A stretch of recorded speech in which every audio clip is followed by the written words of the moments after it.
드디어 벨사살 왕을 두렵게 했던 하나님의 손이 쓰신 글씨의 내용이 25절에 나옵니다. 왜 벨사살 왕이 그렇게 두려워만 해야 했습니까? 그것이 우리는 중요한 주제입니다. 그 뜻의 내용도 모르는 채 단지 신비로운 현상이었기 때문에 그가 두려워했던 것은 아닙니다. 그의 마음속에 있는 그 무엇이 그 알 수 없는 글씨의 내용으로 인해서 두려워하게 했던 것입니다.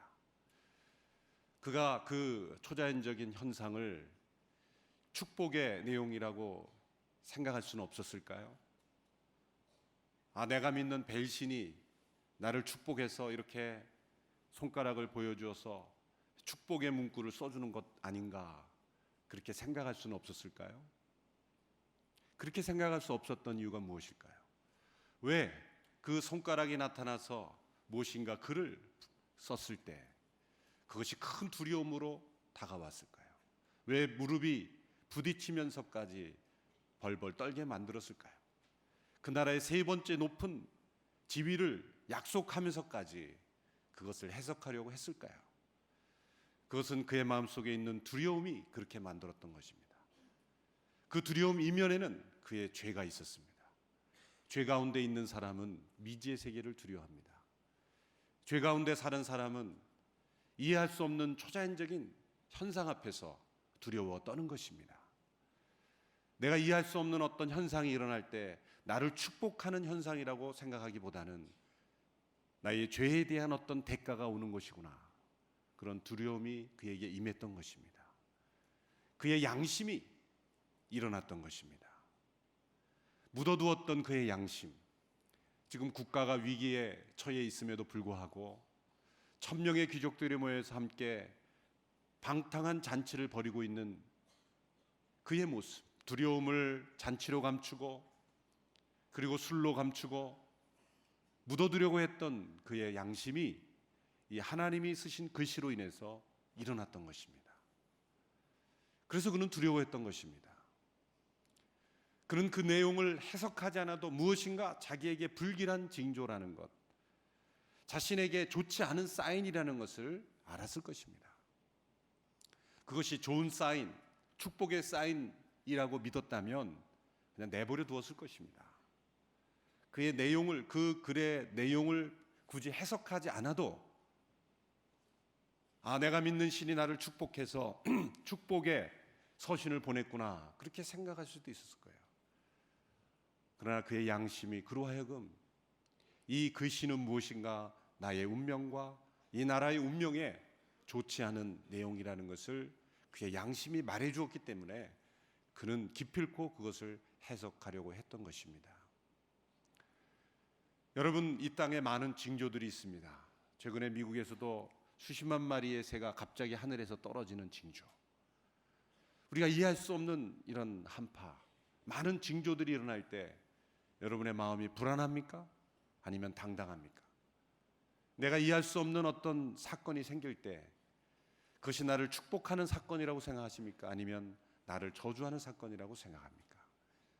죄 가운데 살아가는 사람은 두려움 가운데 그것이 축복이 아니라 저주라고 생각하게 되는 것이죠. 찬송가 가사 중에 이런 가사가 있습니다. 저 공중에 구름이 일어나고 큰 나팔 소리가 울려날 때 주 예수 오셔서 세상을 심판해도 나의 영혼은 겁 없겠네. 여러분, 예수님이 다시 오신다는 재림의 소식이 여러분에게 두려움의 소식입니까? 아니면 기쁨의 소식입니까? 죄 가운데 살았던 사람들에게는 두려움의 소식이요, 진리 가운데 살았던 사람들에게는, 예수 그리스도의 의로 덧입은 사람들에게는 예수님의 재림이 기쁨의 소식인 것입니다. 예수님의 재림을 굳게 붙잡고 주 예수님 다시 오실 때 두려움 없이 맞이하는 저와 여러분이 되기를 축원합니다. 25절에 보면 벨사살 왕을 두렵게 했던 그 글씨의 내용이 이렇게 기록이 되어 있습니다. 25절입니다. 여기 새겨진 글씨는 이렇습니다. 메네 메네 테켈 그리고 바르신. 아람어로 된 이 글씨는 바벨론 제국에 대한 하나님의 심판 선언문이었습니다. 개역 성경에 보면 이 글을 메네메네 데겔 우 바르신 이렇게 번역이 되었었는데 우리말 성경에서는 훨씬 더 원음에 가깝게 번역했습니다. 개역에서는 우 바르신 이렇게 된 것을 이 우라는 접속사고 이 그리고라는 뜻입니다. 그래서 우리말에는 것을 그리고라고 번역을 잘한 것이죠.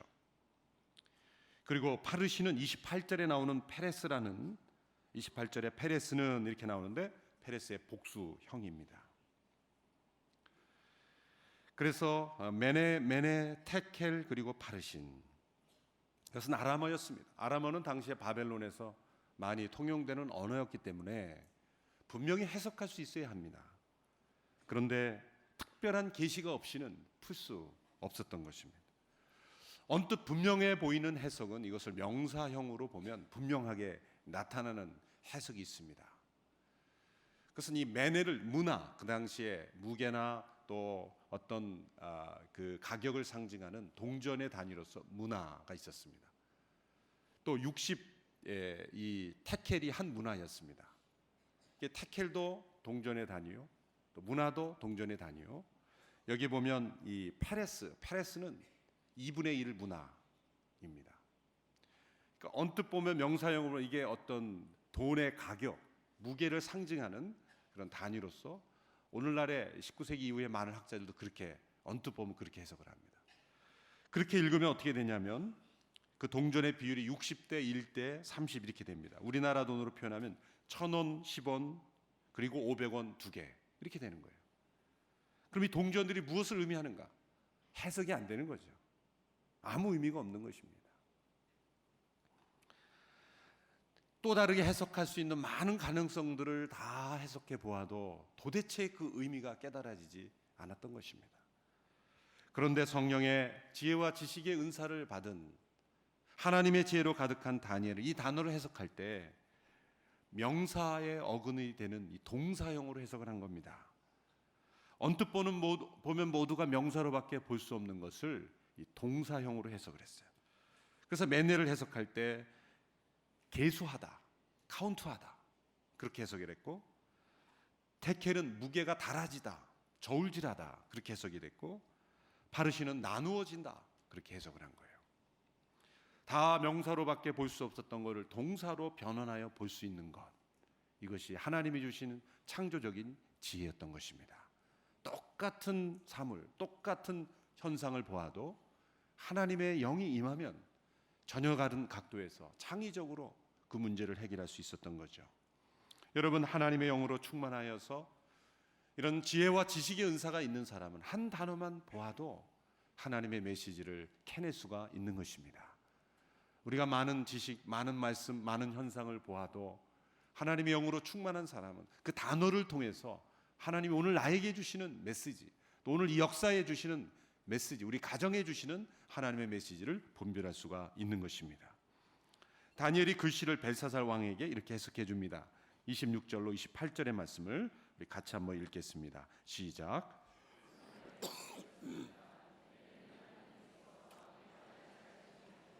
이미 끝이 났다는 뜻이고, 데켈은 왕을 저울에 달아보니 무게가 모자란다는 뜻이고, 페레스는 왕의 나라가 나뉘어 메데와 페르시아 사람에게 넘어갔다는 뜻입니다. 두 번 메네가 반복되는 것은 확실히 그렇게 이루어질 것을 의미하는 것입니다. 하나님께서 바벨론 제국을 멸망시키고 이제 그 바벨론 제국을 메데와 페르시아 제국으로 나눈다라는 하나님의 심판이요 예언의 메시지였습니다. 첫 번째 이 메네라는 단어를 통해 하나님께 주신 메시지는 무엇입니까? 바벨론 제국의 시간을 재어보니 이미 끝났다라는 메시지를 준 것입니다. 여기 이미라는 단어에 주목해 보십시오. 시간을 재어보니 이미 끝났다. 하나님 우리의 인생의 시간을 모두 재고 계십니다. 시간을 재고 계신다는 것은 그저 타이머 역할만 한다는 뜻이 아닙니다. 모든 것을 하나님의 시간대로 움직여가고 계신다는 뜻입니다. 모든 것의 때와 기한을 하나님이 정하셔서 움직여가고 다스려 계신다는 뜻입니다. 전도서 3장 1절 말씀을 함께 읽겠습니다. 시작. 모든 것에는 시기가 있고 하늘 아래 모든 일에는 목적에 따라 때가 있으니. 또 욥기 14장 5절의 말씀을 보십시오. 시작. 사람이 사는 날이 정해져 있고 그 달수가 주께 있는 것을 보면 주께서 사람이 넘을 수 없는 한계를 정해 주신 것입니다. 하나님이 우리 인생을 다스리는 가장 중요한 방법은 때를 정하여 우리를 다스리는 겁니다. 우리가 이 세상에 태어날 때를 정하고 온 사람 아무도 없습니다. 하나님이 부르실 때를 하나님이 정하셔서 우리의 인생을 다스리는 것입니다. 나에게는 조금 더 시간이 남아있다고 생각했지만 하나님이 여기까지라고 하나님이 그때를 정하시면 아무도 그때를 넘어설 수가 없는 것입니다. 태어날 때가 있고 죽을 때가 있고 심을 때가 있고 거둘 때가 있고 하나님이 모든 것을 다스리며 때를 따라 아름답게 하셨다. 하나님이 정하신 때가 가장 아름다운 때라는 믿음으로 살아가야 하는 것입니다. 하나님 왜 이렇게 우리 인생에 때를 정하여 우리를 다스릴까요? 그것은 전도서 3장 11절의 말씀에 이렇게 기록되어 있습니다. 영혼을 사모하는 마음을 가지게 하기 위하여. 우리 인생의 모든 하나님의 때를 살아가는 사람은 영혼을 사모하며 살아가게 되는 것입니다. 시편 90편에서 모세는 우리의 날을 계수하는 것이 지혜를 얻는 것이다, 이런 고백을 했습니다. 시편 90편 12절의 말씀입니다. 같이 읽습니다. 시작. 그러니 우리가 인생을 바로 셀 수 있도록 가르치소서. 그래야 우리가 마음의 지혜를 담게 될 것입니다.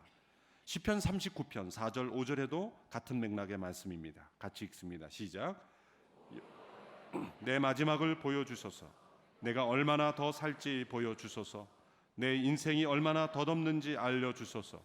주께서 내 삶을 한 뼘만큼 짧게 하셨고 내 일생이 주가 보시기에 아무것도 아니니 제 아무리 높은 자리에 있어도 사람이란 헛될 뿐입니다. 주여 내 마지막을 보여주소서. 내가 얼마나 더 살지 보여주소서. 내 인생이 얼마나 덧없는지 보여주소서. 제가 미국에 있을 때 미국에서 유행하던 한 사이트가 있었습니다. 그 이름이 데스 클락인데 죽음의 시계라는 거죠. 사람들이 어떤 걸 만들었냐면 자기의 인적사항, 정보, 건강 상태, 기본적인 정보를 딱 입력하면 언제 죽을지가 딱 나와요. 물론 이제 점친 듯이 그렇게 만들어 놓은 건데 나름대로 데이터를 가지고 해놓은 거죠. 그걸 믿으라는 게 아니라 그렇게 딱 되면 카운트가 되기 시작합니다. 쫙 그 숫자가 내려가면서 그래서 제 그 생년월일과 인적사항을 딱 놓으니까 2051년 뭐가 언제 딱 나오더라고요. 섬찟한 거예요. 근데 거꾸로 카운트가 시간이 되면서 쫙 시간이 내려가는 거죠. 그런 어떤 경각심을 주는 거지 그걸 믿고 살아나는 게 아니에요. 유명한 사람들의 그 날짜를 다 넣어보니까 이렇게 나옵니다. 타이거 우즈는 2049년 10월 11일, 아놀드 슈왈제너거는 2021년 5월 11일, 빌리 그레함 목사님은 1992년 8월 18일. 그런데 이게 엉터리라는 게 빌리 그레함 목사님은 15년을 더 사셨죠. 15년 더 사셨어요.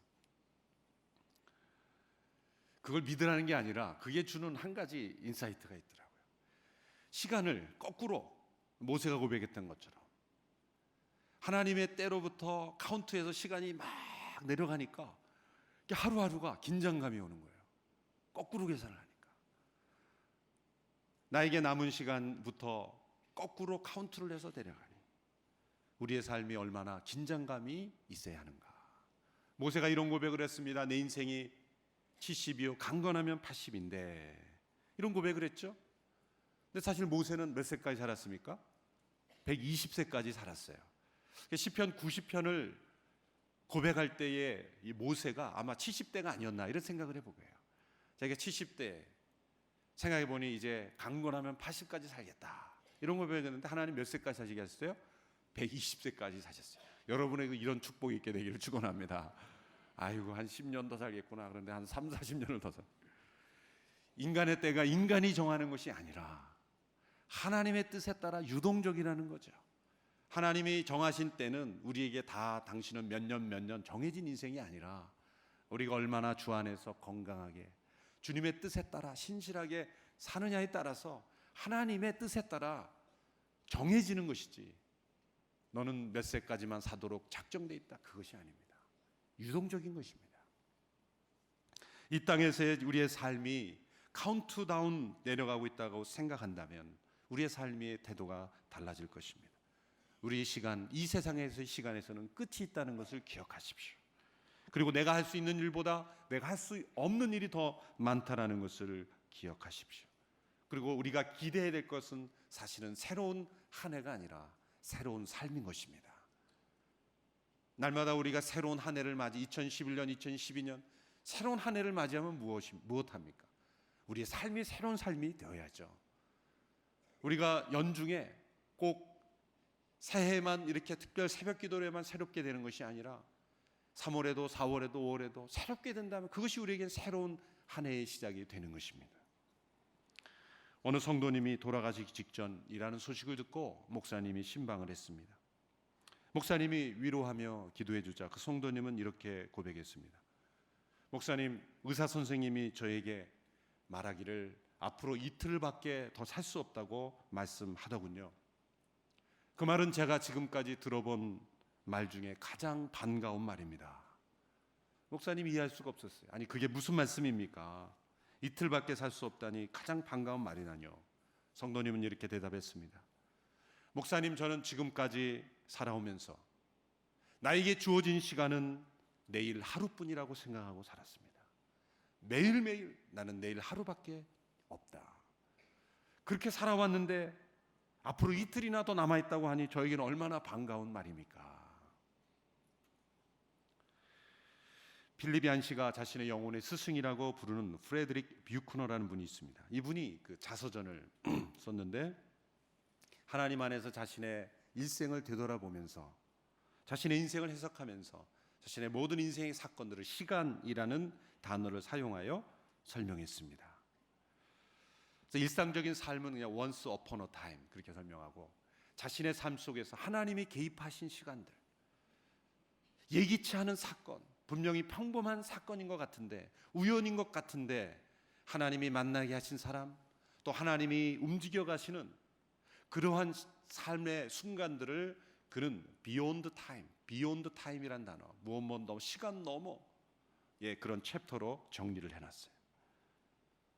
자기의 삶 속에 예기치 않은 순간에 하나님이 자기 인생에 찾아온 사건을 가리켜 그는 시간 너머의 사건이다. 시간 너머의 시간에서 온 사건이라고 표현한 것입니다. 여러분, 우리가 주님 앞에 나올 때 우리가 우연히 나온 것 같지만 시간 너머에 계신 하나님이 우리를 인도하신 것입니다. 심판도 마찬가지입니다. 심판도 시간 너머의 사건입니다. 하나님께서 벨사살 왕의 시간을 재어보니 뭐라고 말씀하셨습니까? 이미 끝났다. 이미 끝났다. 그 잔치에 있는 어느 누구도 바벨론 제국이 이렇게 끝나리라고 생각하지 않았을 것입니다. 그러니 마시고 또 마시며 놀았을 것입니다. 벨사살 왕 자신도 이것이 자신의 인생의 마지막 잔치라는 것을 결코 생각하지 못했을 것입니다. 그러나 하나님은 이미 끝났다고 말씀하고 계신 거죠. 여러분, 나에게는 인생이 많이 남아있다고 생각하지만 그러나 시간 너머에서 우리의 시간을 다스리시는 하나님이 볼 때는 이미 너의 시간은 끝났다, 이렇게 선포하실 수가 있는 것입니다. 사울 왕도 마찬가지였습니다. 다윗의 인기가 높아지자 다윗을 죽이려 했지만, 그리고 자신의 왕위를 자기가 더 지킬 수 있다고 생각했지만, 아직 나에게는 더 시간이 남아있다고 생각했지만, 그러나 하나님은 사울을 이미 버리셨습니다. 내가 이미 그를 버려놓으라. 그리고 다윗을 왕으로 이미 세우셨어요. 다윗은 아직 왕의 역할을 하지 못했지만 이미 다윗은 왕이 되어 있었습니다. 여러분이 이미와 아직이 성경에 얼마나 많이 나오는지 모릅니다. 여러분, 세상 사람들은 아직 세상의 끝이 멀었다고 생각하지만 하나님은 이미 세상을 심판하셨습니다. 예수 그리스도를 믿지 아니하는 자는 이미 심판을 받았다 말씀하셨던 거죠. 그러나 정반대도 가능한다는 것을 우리가 믿어야 합니다. 여러분, 때로 인간이 보기에는 이미 끝난 인생이라고 생각하지만 하나님께서는 아직 끝나지 않았다라고 말씀하십니다. 여러분, 이 새벽에 이 말씀을 듣고 함께 예배에 참여하는 분 가운데 틀림없이 이렇게 스스로 생각하는 분이 계실 겁니다. 내 인생은 이미 끝났다. 내 인생은 이미 끝났다. 우리 가정은 이미 끝났다. 내 자녀는 이미 끝났다 라고 생각하실지 모르지만 오늘 이 예배에 나와 함께 하나님 안에서 주님을 높이고 주님의 시간을 인정하는, 나의 시간으로 살아가는 것이 아니라 시간 너머에 계신 하나님의 시간을 믿고 의지하는 사람들에게는 하나님이 이렇게 말씀하십니다. 아직 끝나지 않았다. 포기하지 마라. 너의 인생은 끝난 것이 아니다. 아직 나의 시간이 남아있다. 너의 시간은 끝났지만 나의 시간은 끝나지 않았다. 나사로가 이미 죽었습니다. 마르다와 마리아는 예수님 이미 죽었으니 이제 끝났습니다 라고 말했지만 예수님은 끝나지 않았다. 나사로는 아직 죽은 것이 아니다. 죽은 것이 아니다. 이러한 사건이 얼마나 많습니까? 이 이미와 아직을 우리가 잘 이해해야 합니다. 우리가 생각할 때는 이미 끝난 사건도 하나님 보시기엔 아직 끝나지 않았습니다. 그러나 악인들에게는, 그들에게는 아직 무엇인가 많이 남아있다고 생각하지만 하나님 보시기엔 이미 끝난 인생이에요. 너희가 나를 떠나서는 아무것도 할 수 없느니라. 그리스도 밖에 있는 것은 하나님은 이미 끝난 것으로 인정해요. 그것이 아무리 영화롭고 아무리 좋아 보이고 아무리 풍요로워 보여도 이미 끝난 인생이에요. 여러분, 아무리 화려하고 아무리 향기가 좋은 꽃도 그 밑을 봐서 뿌리가 잘려있으면 그건 끝난 인생이에요. 그건 살아있는 꽃이 아니라 죽은 꽃입니다. 본인은 살았다고 우기지만 그러나 죽은 꽃입니다. 뿌리가 없는 꽃이기 때문이죠. 하나님께서 우리를 구원하실 때도 마찬가지입니다. 하나님 우리를 구원하실 때 로마서 5장 8절은 이렇게 고백합니다. 우리가 아직 죄인 되었을 때에 그리스도께서 우리를 위하여 죽으심으로 하나님께서 우리에게 대한 자기의 사랑을 확증하셨느니라. 여기에 한 단어를 더 넣어야 합니다. 우리가 아직 죄인 됐을 때에 그리스도께서 이미 우리를 위하여 죽으심으로 우리에 대한 자기의 사랑을 확증하셨느니라. 우리가 아직 회개하지 않았을 때였지만 하나님께서는 이미 그리스도 안에서 우리를 용서하신 것입니다. 누가복음 15장에 둘째 아들이 돌아왔을 때 그 아버지가 언제 용서했습니까? 이 아버지가 용서한 시점이 중요합니다. 둘째 아들이 회개하고 돌아오니까 아버지가 그래 너가 회개하고 돌아왔으니까 내가 용서해 줄게 라고 말했습니까? 아닙니다. 그 누가복음 15장이 보여주는 분명한 그림은 그 아들이 아직 돌아오지 않았을 때에 이미 아버지는 그 아들을 용서하고 기다리고 있었던 거예요. 아버지의 용서의 순간은 이미였어요. 우리가 회개했기 때문에 아버지께서 우리를 용서하신 것이 아닙니다. 우리가 아직 죄인 되었을 때, 아직 원수 되었을 때, 아직 연약할 때, 아직 회개하지도 않았을 때, 아직 하나님 앞에 돌아오지 않았을 때에 하나님은 이미 우리를 용서하고 우리를 기다리고 계신 것입니다. 하나님의 사랑은 이미의 사랑인 것입니다.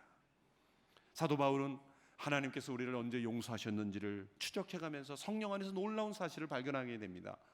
창세 전에 이미 그리스도 안에서 우리를 택하사, 이 은혜는 창세 전에 하나님이 계획하신 것이라는 거예요. 시간 이전에, 비욘드 타임, 시간 이전에 계획하신 사건이라는 거죠. 여러분, 천국은 우리가 죽음 이후에 들어가는 천국이 아닙니다. 천국은 이미 우리 안에 와 있습니다. 천국은 예수님께서 때가 참에 천국이 가까이 왔으니 회개하고 복음을 믿으라고 하셨지 않습니까? 이 순서가 중요합니다. 우리는 뭐라고 말씀합니까? 회개하고 복음을 믿고 천국에 가십시오. 이렇게 복음을 전하는 것 틀린 것은 아니지만 정확하진 않습니다. 회개하고 예수 믿고 그리고 천국 가십시오. 이렇게 말하는 것은 정확하지 않습니까? 예수님 뭐라고 설명하셨습니까? 천국에 왔으니 회개하고 복음을 믿으라. 왜 천국을 제일 앞에 설명했을까요?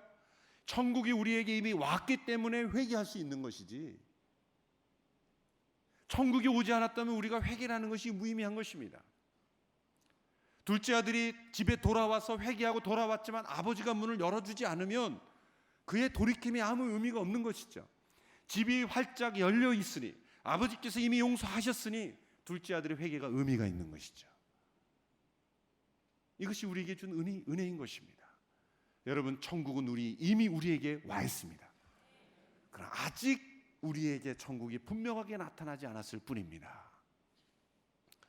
제가 미국에 있을 때 경험했던 일인데, 미국 뉴저지에서 밴쿠버 온누리교회 설교를 하고 다시 돌아가는 길이었습니다. 그런데 이 밴쿠버 공항에 가보면, 밴쿠버 공항에서 이제 미국으로 가는 그 비행기를 타는데, 그 밴쿠버에서 출국 심사를 마치고, 공항에서 출국 심사를 마치고 이제 게이트로 들어가려고 그러는데 또 심사대가 또 있는 거예요. 그게 뭔가 봤더니 미국 입국 심사대가 거기에 와 있는 거예요. 이해할 수가 없었어요. 아니, 여기 밴쿠버인데, 캐나다인데 미국의 입국 심사 직원들이 거기 나와 있는 거예요. 순간 착각을 했어요. 이게 미국인가 어딘가. 그래서 그 자리에서 그 불과 한 10m, 20m밖에 떨어지지 않는 곳에서 밴쿠버에 출국 심사를 하고, 그 다음에 미국 입국 심사대를 또 간 거예요.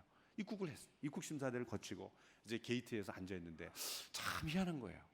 처음 제가 경험해 본 거예요.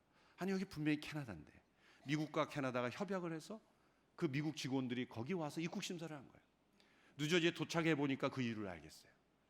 캐나다에서 미국으로 들어가면 다 국제선으로 들어가면 거기서 심사를 하고 얼마나 복잡합니까? 그런데 뉴저지 도착하니까 국내선은 가방만 찾아서 그냥 집에 가는 거거든요.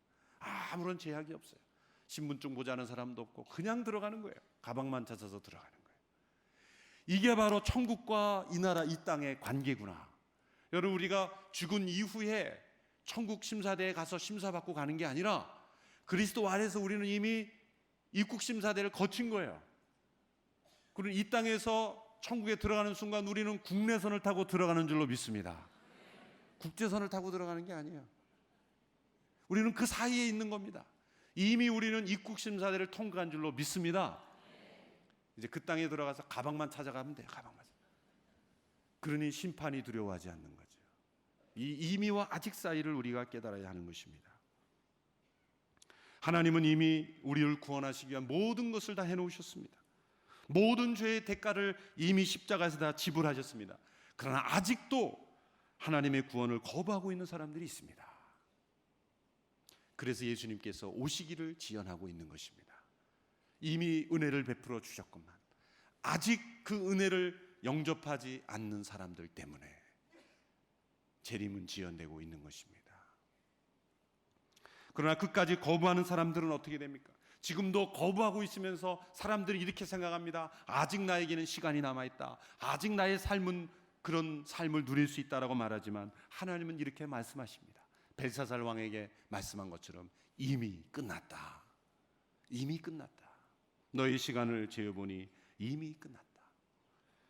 여러분, 그리스도 안에 있는 사람들에게는, 영원한 삶을 허락받은 사람들에게는, 이 세상 사람들이 볼 때는 이미 끝난 인생처럼 보이지만 결코 주 안에서는 아직 끝나지 않은 인생인 것을 믿으시기를 바랍니다. 매일매일 오늘 하루가 영혼을 사는 인생이기에 나의 인생은 이미 끝난 인생이란 존재하지 않습니다. 아직 최고의 것은 오지 않은 것입니다. 아직 우리에게 예비된, 이미 우리에게 오신 천국이 우리에게 분명히 나타나는 그 순간 우리는 아직 끝나지 않은 인생이라는 것을 밝히 보게 될 것입니다. 오늘 본문 27절에 보면 두 번째로 테켈이라는 단어를 통해서 하나님은 말씀하십니다. 벨사살 왕을 저울에 달아보니 무게가 모자란다라고 말합니다. 왕을 저울에 달아보고 무게가 모자란다는 뜻입니다. 여러분, 저울은 어떤 물건이든지 그 무게를 정확하게 알려줍니다. 아무리 부피가 큰 물건이어도 속이 비었다면 가벼운 것으로 드러납니다. 아무리 작은 물건도 속이 꽉 찼다면 무게가 나오는 것이죠. 여러분, 이 세상에서 아무리 많은 눈물을 흘려도 하나님 보시기에는 그 무게가 가벼운 눈물이 있습니다. 그러나 한 방울의 눈물이었지만 하나님 보시기에는 무거운 눈물이 있는 것입니다.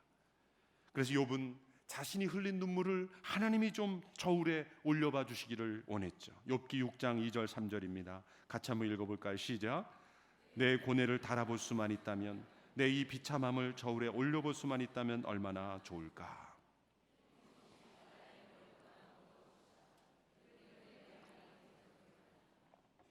여러분, 고대 애굽 사람들은 죽은 자를 심판받게 될 때에 자신의 육체에서 심장을 떼어내어 저울에 올려돌고 그리고 무게를 달아본다고 믿었어요. 왜? 심장은 인간의 양심을 상징하기 때문에요. 어떤 사람이 꿈속에서 천국에 갔다고 합니다. 천사가 큰 책을 그의 앞에 놓고 이 책을 설명하면 이 책은 당신이 세상에 있을 때 행한 모든 것이 다 기록된 책입니다. 첫 장을 둘추자 작은 글씨들이 가득 쓰여져 있었습니다. 이것은 무슨 기록입니까? 물어보니까 천사가 대답하기를 당신이 세상에 살 때 행동으로 지은 죄들입니다. 행동으로 지은 죄인데 작은 글씨로 꽉 차 있는 거예요.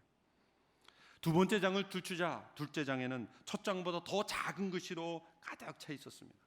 천사가 말하기를 이것은 당신이 세상에 살 때 말로 지은 죄입니다. 세 번째 장을 둘추자 두 번째 장보다 더 작은 찬 글씨들로 가득 차 있었습니다. 알아보기 힘들 정도로. 천사가 말하기를 이것은 당신이 생각으로 지은 죄들입니다. 마지막 장을 둘추자 까맣게 보이는 장이 나오는 거예요. 이게 뭡니까? 천사가 말했습니다. 세상에 있을 때 당신 마음속입니다. 마음속의 죄입니다.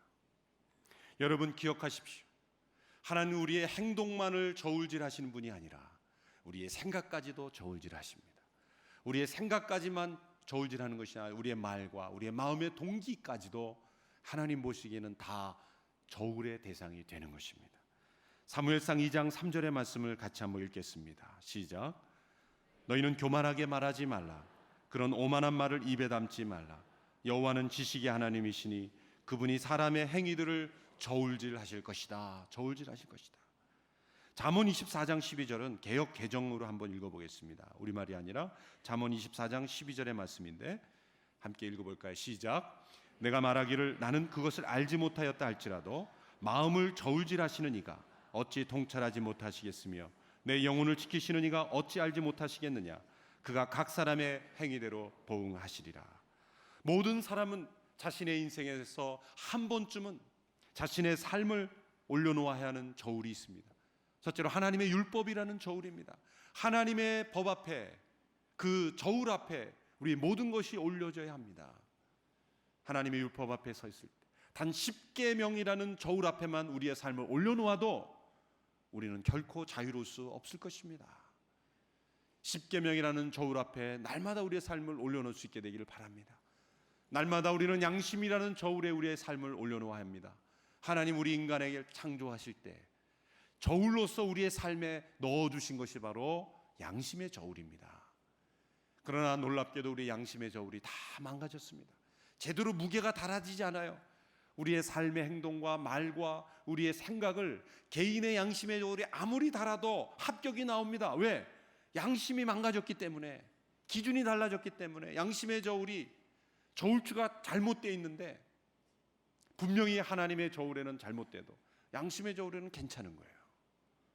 여러분 양심의 저울을 고치는 방법이 뭔지 아십니까? 예수님 말씀하셨어요. 내 골방에 들어가 기도하라. 은밀한 중에 보시는 하나님께 기도하라. 양심의 저울을 회복하는 길은 은밀한 하나님 앞에 홀로 기도하는 것입니다. 홀로 기도하는 사람이 많을수록, 시간이 많을수록 우리의 양심의 저울은 더욱더 회복될 것입니다. 그러나 가장 중요한 것은 이 마지막 저울, 천국에 있는 저울입니다. 이 세상에서는 우리의 양심의 저울이 부정확했고 또 하나님의 율법이 우리의 그 삶을 저울질해도 우리는 다 피해 나갔습니다. 그러나 마지막 천국에 있는 저울, 그 저울은 내 모습에 대해서 분명하게 저울질할 날이 올 것입니다. 그래서 사도 바울은 이렇게 고백했습니다. 고린도전서 4장 3절에서 5절의 말씀입니다. 같이 한번 읽어보겠습니다. 시작.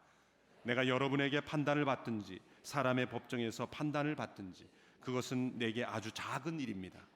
사실 나도 나 자신을 판단하지 않습니다. 나는 양심에 거리끼는 것이 전혀 없습니다. 그러나 이것으로 내가 의롭게 다는 것은 아닙니다. 나를 판단하신 분은 주이십니다. 그러므로 여러분은 때가 되기 전 곧 주께서 오실 때까지는 아무것도 판단하지 마십시오. 주께서는 어둠 속에 숨겨져 있는 것들을 밝히시고 마음의 동기들을 드러내실 것입니다. 그때 하나님께서 각 사람을 칭찬하실 것입니다. 이 말씀은 어떤 말씀입니까? 다른 사람들에게 판단을 받고 법정에서 판단을 받는 것, 그것은 내게 작은 일이다. 이것은 다른 사람의 판단을 무시한다는 뜻이 아닙니다. 법정의 판단을 무시한다는 뜻이 아닙니다. 그 판단에 의해서 나의 모든 것을 가장 정확하게 내린 판단이라고 나는 믿지 않는다는 거죠. 심지어 나는 내 양심에 한 점 부끄러움 없습니다. 나는 양심의 저울에 나 자신을 달아봐도 나는 전혀 거리낌이 없는 사람입니다. 그렇지만 나는 내 양심의 저울도 믿지 않습니다. 그것이 나에게 대한 최종적인 판단이라고 믿지 않습니다. 왜? 내가 아무리 양심이 올바르고 양심이 깨끗하다고 해도 하나님의 판단 앞에서는 부정확한다는 걸 인정하기 때문입니다. 그래서 나는 아무것도 판단하지 않습니다. 이것은 반성하고 돌이켜본다 않는다는 뜻이 아니죠. 그 어떤 판단도 나에게는 가장 정확한 판단이 아니라 오직 주님의 판단만이 나에게는 가장 정확한 판단입니다. 세상 사람들이 아무리 나를 판단해도 내 동기까지는 판단할 수 없습니다. 내 자신이 나의 동기가 올바르게 해도 그 동기 이면에 있는 저 깊숙한 곳에 숨어 있는 나 자신도 모르는 동기, 나의 무의식 속에 있는 동기는 나의 양심도 알 수가 없었습니다. 그렇기 때문에 나 자신도 나를 판단하지 않습니다. 오직 나를 판단하실 분은 오직 하나님 한 분이십니다. 그 하나님의 판단을 더 중요하게 생각하는 삶, 그것이 바로 바울의 삶이었던 것입니다. 우리의 인생을 저울질하시는 하나님, 우리의 인생의 마지막에 우리의 모든 것을 판단하실 그 하나님 앞에서 살았다는 거죠. 여러분, 마지막 저울에 올려지는 그 순간, 그때는 하나님께서 우리를 판단하실 때 우리 입술의 고백으로만 판단하지 않습니다. 여러분, 교회의 일원이 되는 것, 세례를 받는 것, 또 우리 공동체에 살아가는 것은 입술의 고백만으로도 충분히 됩니다. 그러나 마지막 저울에 올려지는 순간엔 우리의 입술의 고백만으로 판단하지 않습니다. 우리의 행동만으로 판단하지 않습니다. 옆에서 아무리 친구들이 응원을 해줘도 소용이 없습니다. 증인을 세워도 소용이 없습니다. 모든 것을 판단하시고 마음을 감찰하시는 그 하나님께서 우리의 삶을 가장 정확하게 저울질하실 것입니다. 그때 우리의 삶은 틀림없이 부족감을 느낄 겁니다. 벨사살 왕뿐만 아니라 너의 삶을 무게 저울에 달아보니 부족하다. 어떻게 하시겠습니까? 유일한 카드가 있습니다. 우리를 구원하시는 하나님의 카드가 있습니다. 이 마지막 저울에 올려질 때 전혀 부족감 없이 하나님의 합격이라고 그렇게 판단하실 그 은혜를 우리에게 베푸신 것이 있습니다. 그것이 무엇입니까? 예수 그리스도라는 카드입니다. 우리가 그분 안에 거하기만 하면, 그분을 믿고 의지할 때 우리는 그분과 연합됨으로 인해서 우리의 삶만 하나님 앞에 달아질 때 우리는 형편없는 자로 모자란 자가 될 것입니다. 그러나 그리스도 안에 살아갔던 사람들은 예수 그리스도와 함께 그 저울에 올려지게 될 때 하나님 보시기에는 합격의 점수가 나오게 될 것입니다. 우리를 온전케 하시는 예수 그리스도, 그분 안에 있을 때 우리는 결코 정죄함이 없게 될 것입니다. 모자람이 없는 인생이 될 것입니다. 로마서 8장 1, 2절의 말씀에 그러나 이제 그리스도 예수 안에 있는 사람들은 정죄를 받지 않습니다. 모자라지 않는다는 것입니다. 이는 그리스도 예수 안에 있는 생명의 성령의 법이 죄와 죽음의 법에서 여러분을 해방했기 때문입니다. 우리 모두가 이 최후의 저울에서 우리의 삶을 달아보았을 때 예수 그리스도 안에 있기에 부족함이 없게 되는, 모자라지 않게 되는 합격하는 삶이 되기를 축원합니다. 이것이 예수께서 오신 목적입니다. 다니엘로부터 심판의 소식을 들은 벨사살 왕은 이상하게도 분노하지 않습니다. 그의 성질로 봐서는 분명히 불같이 화를 내며 저 다니엘을 풀무불에 집어넣어라, 사자굴에 쳐넣어라, 그렇게 말을 할 것 같은데 약속대로 다니엘에게 세 번째 높은 지위를 부여합니다. 그가 죄를 인정했는지 인정하지 않았는지 알 수 없지만 자기의 약속을 지킨 것으로 보아서 다니엘의 해석이 맞다고 인정했다고 볼 수 있습니다. 바로 그날 밤 벨사살 왕은 죽임을 당했습니다. 갑작스러운 죽임처럼 보이지만 이미 예견된 죽음, 시간 너머에 계시는 하나님의 시간에 따라 그의 최후가 주어진 것입니다. 오늘 우리는 이 벨사살 왕의 최후를 보면서 그가 올라갔던 마지막 하나님의 저울에 우리 모두가 함께 올라가야 될 것을 보면서 기억해야 될 말씀이 있습니다. 출애굽기 20장 7절의 말씀, 내 하나님 여호와의 이름을 함부로 들먹이지 마라. 여호와는 그 이름을 헛되게 받고 함부로 들먹이는 자를 죄 없다 하지 않을 것이다. 우리의 인생의 남은 모든 날들을 하나님의 이름을 헛되이 하는 삶이 아니라 하나님 앞에 영광 올려드리는 삶이 되기를 축원합니다. 벨사살 왕이 보냈던 메네메네 데켈 바르신, 이 문구가 우리의 삶 속에 날마다 두려움을 주는 문구가 아니라 하나님이 우리 인생을 카운트하시고 하나님의 우리의 인생을 하나님의 저울에 탈 때 부족함 없는 인생, 하나님이 나를 언제 부르셔도 우리는 여한이 없는 인생, 예수님이 고백하신 것처럼 다 이루었다 고백하시며 하나님의 시간을 가장 아름다운 시간으로 맞이할 수 있는 인생, 그런 인생으로 주님 앞에 살아갈 수 있는 저와 여러분 되기를 주님의 이름으로 축원합니다.